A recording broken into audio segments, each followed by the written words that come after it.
Economy class in the back, but today the plane's full, so you'll just have to sit here, Olivia Hart said, her tone laced with faint disdain, drawing chuckles from a few business-class passengers. Rachel Monroe stayed silent, settling into 1-2F. But wait, something extraordinary is about to unfold on this flight. And you won't believe who Rachel really is. Stick with Threadtails to find out. When the plane made a stop at Andrews Air Force Base, the F-22 squadron commander suddenly halted, looked straight at her, and said loudly, "Midnight Viper, stand up." Yes. Minutes later, every F-22 pilot on the runway stood at attention and saluted her, leaving the entire cabin stunned. Rachel's fingers were steady as she tucked her boarding pass into the pocket of her faded gray hoodie. The Seattle airport had been a blur of noise and motion, but now on this packed flight to D.C., the stares felt sharper, more deliberate. Her hoodie was worn, the cuffs frayed from years of use, and her jeans had a small tear at the knee. Barely noticeable unless you were looking for flaws, which it seemed everyone was. She moved down the narrow aisle, careful not to brush against the luxury carry-ons that lined the path like trophies. A woman in a sharp blazer, her earrings glinting under the cabin lights, glanced up from her phone and gave a quick, dismissive smirk. A man in a pinstripe suit, his tie perfectly knotted, leaned toward his seatmate. "Looks like she got lost on her way to the bus station," he said, just loud enough for Rachel to hear. She didn't flinch. Her steps stayed even, her eyes fixed. On the row numbers above, she wasn't here to prove anything. She just needed to get to D.C. Tade cabin was alive with the kind of energy you feel when people think they're better than everyone else. Business class passengers sipped complimentary drinks, their laughter sharp and self-assured. Rachel slid into 12F, the window seat, and tucked her worn backpack under the seat in front. It was an old thing, army green with a patch from a base she hadn't seen in years. The guy next to her, mid-40s, with a Rolex that screamed new money, gave her a quick once-over before turning back to his tablet. His name tag read Richard Hale, and his cologne was strong enough to make her blink. She didn't care. She had learned long ago to let judgment roll off her. Her dark, wavy hair was pulled back in a loose ponytail, and her face was bare. No trace of makeup. She looked like she could have been a college kid scraping by, maybe someone who'd snagged a last-minute deal. But hold on, Rachel's not who she seems, and the truth is about to turn this flight upside down. Keep watching, with Threadtails to see how it unfolds. Her file, locked away in some classified vault, listed her as a reserve recruit. It didn't mention the mission she'd flown for SEAL Team 6, or the discharge that followed under circumstances no one dared whisper about. As Rachel settled into her seat, a young woman in a sleek black dress, her hair styled in perfect waves, leaned over from the row behind. Her name tag read Jessica Lang, and her voice carried a practiced sweetness that didn't reach her eyes. "You must be so excited to be on a plane like this," she said, her tone dripping with pity, like Rachel was some charity case who'd never flown before. A few heads turned, catching the comment, and a soft ripple of laughter spread. Rachel's fingers paused on her water bottle, her thumb brushing the cap. She turned slightly, her eyes meeting Jessica's for a brief moment. "It's just a flight," she said, her voice quiet but steady, like a stone dropping into still water. Jessica's smile faltered, and she sat back, flipping her hair with a huff. Rachel turned back to the window, her expression unchanged, but her grip on the bottle tightened just enough to crease the plastic. "Hey, before we go further, can you do Threadtails a quick favor?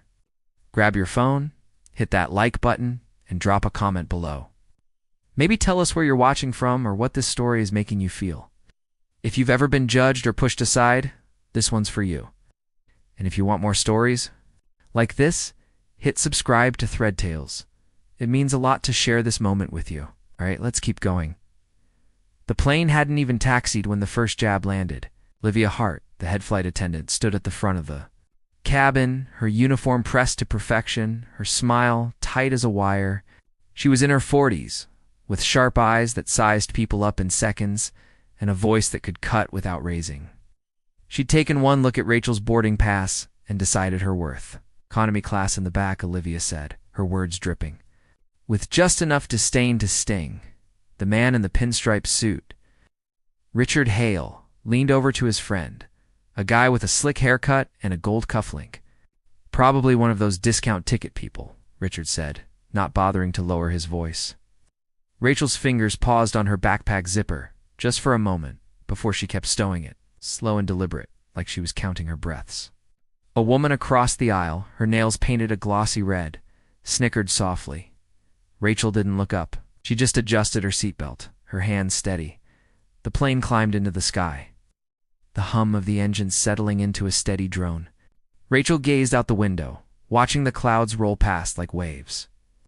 Her hands rested in her lap, calloused from years of gripping controls and cockpits most people would never see.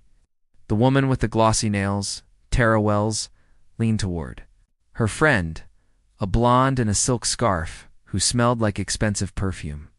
"Bet she's scared sitting near the emergency exit," Tara said, her smirk sharp enough to cut glass. Rachel's lips curved into a faint smile, but she didn't turn her head, just reached for her water bottle, unscrewing the cap with a slow, deliberate twist. Tara's friend laughed, a sharp sound that echoed in the cabin. Rachel stayed quiet, her eyes on the horizon, like she was scanning for something no one else could see. During the meal service, Olivia paused by Rachel's row, holding a tray of business-class menus. She glanced at Rachel's hoodie, then handed the menu to Richard Hale with a warm smile. "I'm sorry, we only have enough for our premium passengers," she said, her voice loud enough to carry. Her eyes flicking to Rachel with a hint of superiority. A man in a tailored blazer 2 rows ahead turned back, his laugh low and mocking. "Don't worry, she's probably used to fast food," he said, his voice dripping with amusement. The cabin rippled with chuckles, and Rachel's hand stilled on her water bottle. She looked up, her eyes meeting Olivia's for a brief moment. "Waters?" "Fine," she said, her voice soft but firm, like a line drawn in the sand. Olivia blinked, caught off guard, then moved on, her heels clicking faster than before. Rachel leaned back, her fingers tapping once against the armrest, a small, controlled motion that said more than words. Hours passed, the cabin settling into a rhythm of clinking glasses and murmured conversations. Rachel sipped her water, her movements precise, like someone who'd been trained to stay calm under pressure. Richard Hale kept glancing her way, his eyes narrowing like he was trying to figure her out.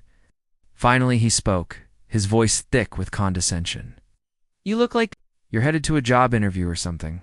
Hope you've got a better outfit in that bag." Rachel turned her head just enough to meet his eyes. "I'm good," she said, her voice low and steady, like a blade sliding into place. Richard blinked, thrown off, then muttered something about kids these days and went back to his tablet. Rachel turned back to the window, her face unreadable, but her fingers brushed the edge of her seatbelt, adjusting it slightly. The captain's voice crackled over the intercom, breaking the monotony. "Folks, we're making a quick stop at Andrews Air Force Base for refueling. Shouldn't be long." Rachel's head lifted slightly, her eyes sharpening as she glanced out at the military runway coming into view. Jets lined the tarmac, their sleek shapes glinting under the sun, and personnel moved with purpose below. Her fingers tightened around her water bottle, just for a second, before she set it down, Olivia standing nearby. Noticed the shift in Rachel's posture. "Something catch your eye?" she asked, her tone more suspicious than curious. Rachel didn't answer right away, just kept looking out, her hand still in her lap, like she was seeing something no one else could, as the plane descended toward. Andrews, a businessman in a crisp white shirt, his cufflinks gleaming, stood to retrieve his bag from the overhead bin. He glanced at Rachel, then spoke loudly to no one in particular. "Some people don't know their place, do they?" he said, his voice carrying a smug edge.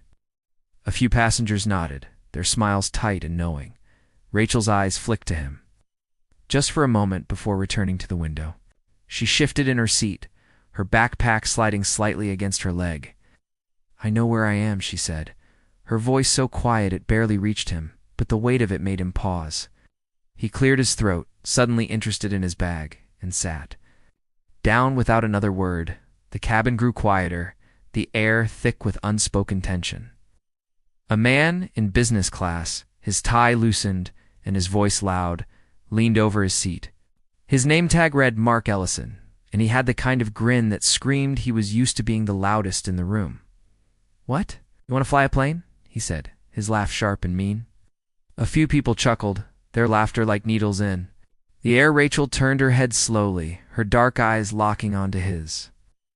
"I've worked near planes before," she said, her voice calm but firm, like a door clicking shut.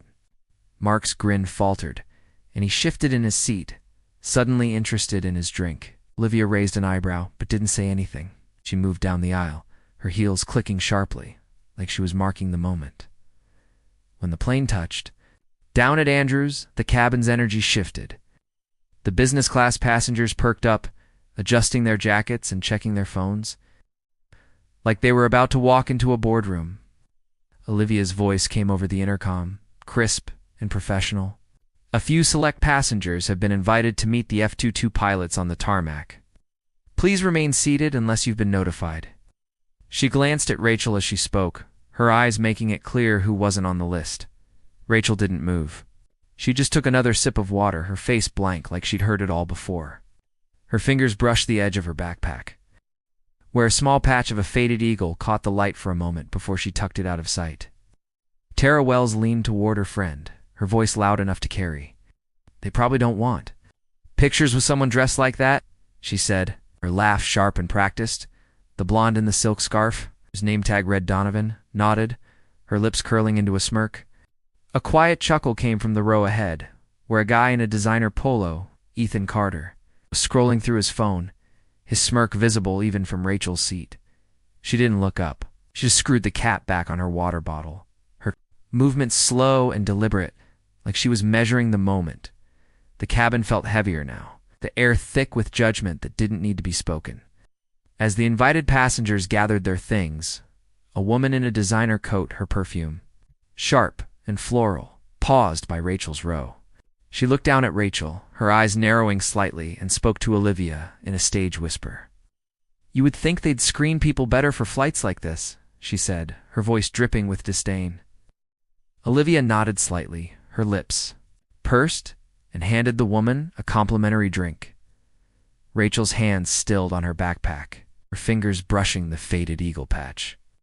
She looked up, her eyes meeting the woman's for a split second. "Screening's not my problem," she said, her voice low and even, like a quiet challenge. The woman froze, her drink halfway to her lips, then hurried back to her seat. Rachel leaned back, her expression unchanged, but her fingers tapped once against the armrest, a small, controlled motion. Rachel's eyes flicked to the window, where the F-22s stood like sentinels on the tarmac. For a moment, her fingers paused, hovering over the patch on her backpack.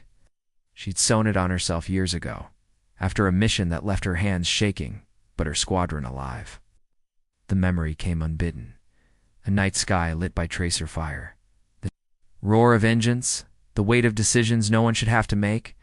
She blinked, and the memory faded. She adjusted her hoodie, pulling the sleeves down over her hands, and leaned back in her seat. The cabin's chatter felt distant. Like static on a radio, Major Kyle Bennett stepped into the business class cabin, his uniform sharp, his presence like a storm rolling in. He was in his late 30s, with a jawline that looked carved from stone, and eyes that missed nothing. He greeted the invited passengers with a polite nod, shaking hands with Richard Hale and Tara Wells, but then his eyes landed on Rachel. Sitting quietly in 12F, he froze, his hand still gripping the last handshake. The cabin didn't notice at first, but Rachel did. She met his gaze, her expression steady, like she'd been expecting this moment. Her fingers brushed the edge of her seat, a small, grounding motion. Bennett walked straight to her row, his boots heavy against the floor. "Are you Shadowhawk 12? He asked, his voice low, almost reverent. Rachel gave a small nod, her eyes never leaving his dot. Richard Hale snorted softly like he thought it was a joke. Bennett's jaw tightened, but he didn't look away from Rachel. "My apologies for having you sit here," he said, louder now, so the whole cabin could hear. "You're invited to the tarmac immediately." Rachel stood, slinging her backpack over one shoulder. Her movements were smooth, precise, like she had done this 100 times before. The cabin buzzed with whispers. But she didn't look back. As Rachel followed Bennett toward the exit, a man in a navy suit, his watch glinting under the cabin lights, leaned out of his seat. "This has to be a mistake," he said, his voice loud and confident, like he was addressing a boardroom. "She doesn't look like anyone important." A few passengers nodded, their murmurs growing louder. Rachel's steps didn't falter, but her hand tightened on her backpack strap, her knuckles whitening for a moment. She turned her head slightly, her eyes meeting his. "Looks can be deceiving," she said, her voice soft but sharp, like a blade. Slipping through silk, the man's mouth opened, then closed, and he sat back, his confidence deflated. Bennett's eyes flicked to the man, a silent warning, before he led Rachel out. Outside, the air was sharp with jet fuel and wind. Rachel stepped onto the tarmac, her hoodie flapping slightly. The F-22 pilots stood in a straight line, their uniforms crisp, their faces unreadable. Bennett's voice cut through the silence. "Attention. This is Midnight Viper, the one who once led 3 squadrons through enemy skies." Pilots snapped to attention, their hands rising in perfect unison to salute her. Rachel returned the salute, her movements crisp, her expression calm but warm. A faint smile tugged at her lips as she lowered her hand. The wind carried the moment, and the cabin windows filled with faces watching.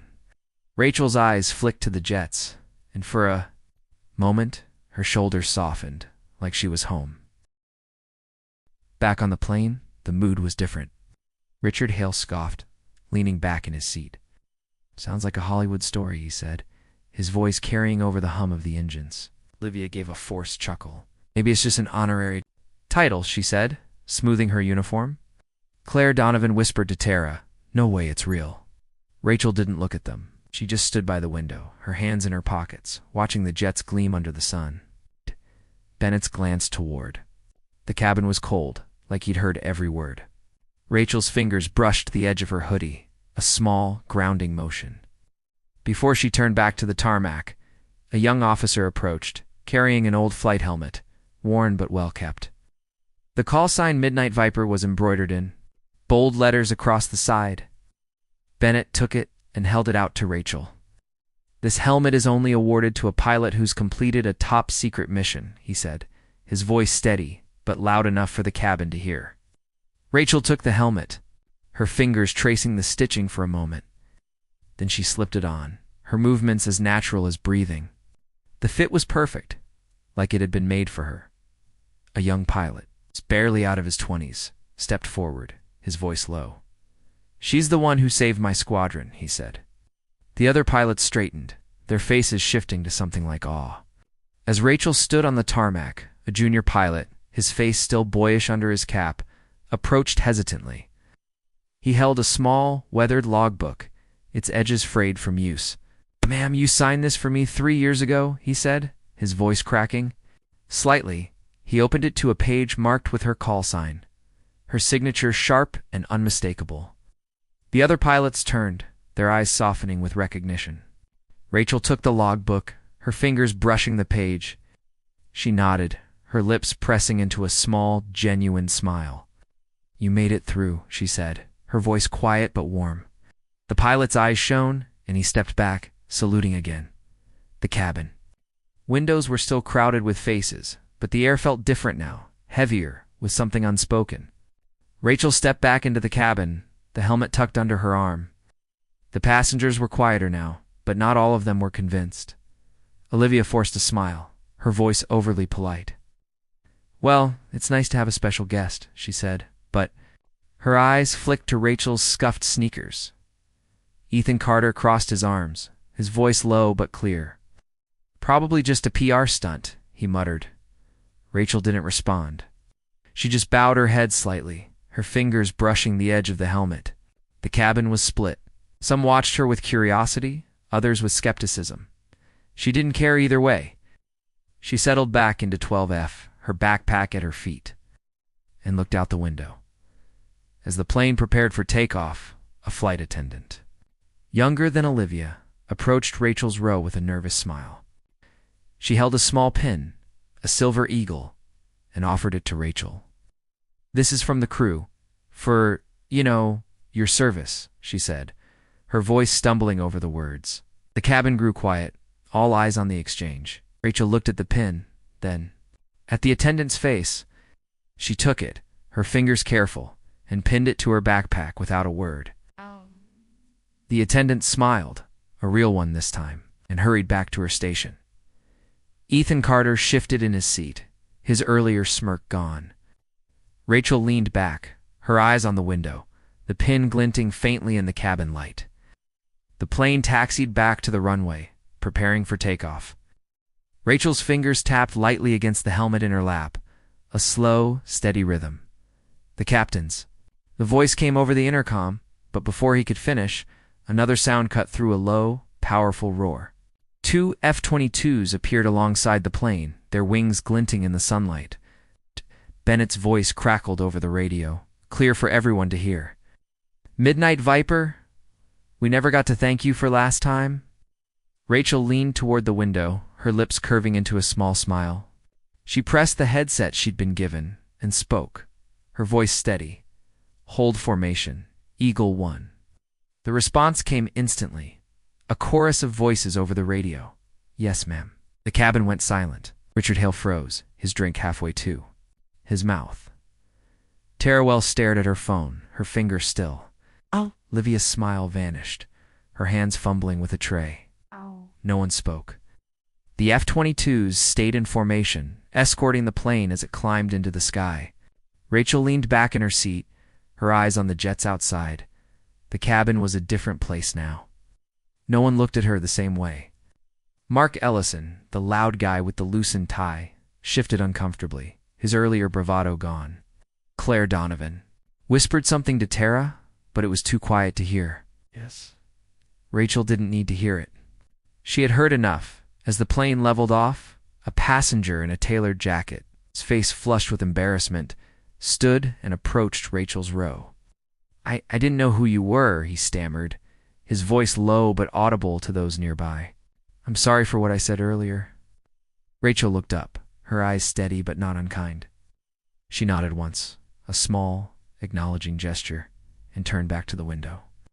The man stood there for a moment, his hands fidgeting, before returning to his seat. The cabin felt smaller now, the air charged with a mix of awe and shame. Rachel's fingers brushed the eagle pin on her backpack, a quiet reminder of who she was. The flight to D.C. felt shorter after that. The cabin stayed quiet, the earlier chatter replaced by an uneasy hum. Rachel kept her eyes on the window, watching the F-22s peel away as the plane approached its final descent. Her fingers brushed the patch on her backpack again, the faded eagle catching the light. She'd been 19 when she earned it, flying a mission so classified even her team didn't know the full scope. The sky had been chaos, the radio screaming with orders, but she'd brought them home. Every single one. She blinked and the memory faded, replaced by the sight of the DC skyline coming into view. When the plane landed, the passengers moved slowly, like they were still processing what they'd seen. Rachel stood, slinging her backpack over her shoulder, the helmet tucked under her arm. She didn't rush, didn't linger. She just walked down the aisle, her steps steady, her head high. Richard Hale avoided her eyes, his phone pressed to his ear as he muttered something about a meeting. Tara Wells was typing furiously, her face pale. Olivia stood by the exit, her smile forced, her hands clasped tightly in front of her. Rachel didn't look at any of them. She just kept moving her, sneakers silent against the floor. At the gate, a man was waiting. He was tall, quiet, with a presence that didn't need words. His suit was simple but tailored, and his eyes locked onto Rachel the moment she appeared. He didn't say much, just nodded and fell into step beside her. The passengers from the flight, still lingering at baggage claim, went quiet. Ethan Carter dropped his phone mid-text, his smirk gone. Claire Donovan looked away, her scarf clutched tightly in her hand. Olivia busied herself with paperwork, her movements jerky. No one needed to say his name. They knew who he was. James Monroe, Rachel's husband, a man whose influence reached places most people couldn't imagine.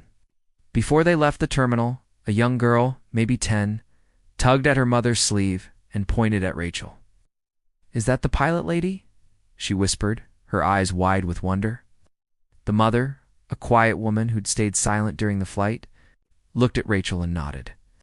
"That's her," she said softly, her voice full of respect. Rachel caught the girl's eye and gave a small, warm smile, the kind that said she saw her. The girl grinned back, clutching her mother's hand tighter. Rachel's hand brushed James as they walked on, the helmet still under her arm, the eagle pin glinting faintly. The terminal was busy, but people parted as they passed, like they could sense something bigger than the faded hoodie and scuffed sneakers. The consequences came quickly, quiet but relentless.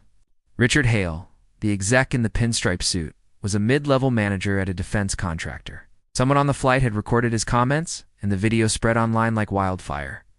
By the next morning, he was out of a job, his LinkedIn profile scrubbed clean. Tara Wells, the influencer with the glossy nails, found her latest sponsorship deal canceled after the video went viral.